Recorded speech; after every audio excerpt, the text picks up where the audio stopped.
Important problem से आ भी सकती है एग्ज़ाम में।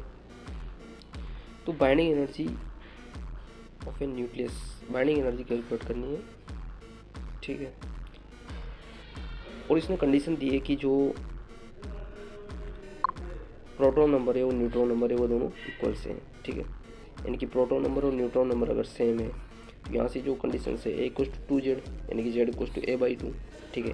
तो बाइंडिंग एनर्जी सबसे पहले देखेंगे। तो बाइंडिंग एनर्जी होगी क्या, Z mass of proton plus A minus Z mass of neutron minus mass of nucleus into mu के अंदर है मास, तो 931.5, ठीक है।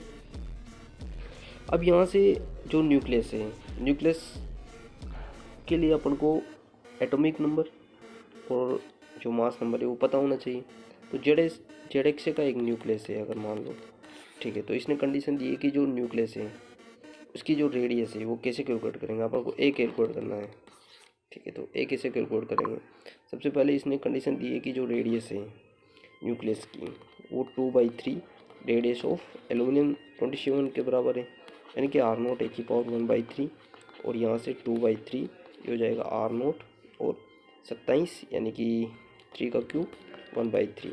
तो यहाँ से ये आ जाएगा ए की वैल्यू 2 यानी कि 8 ए की वैल्यू आ जाएगी।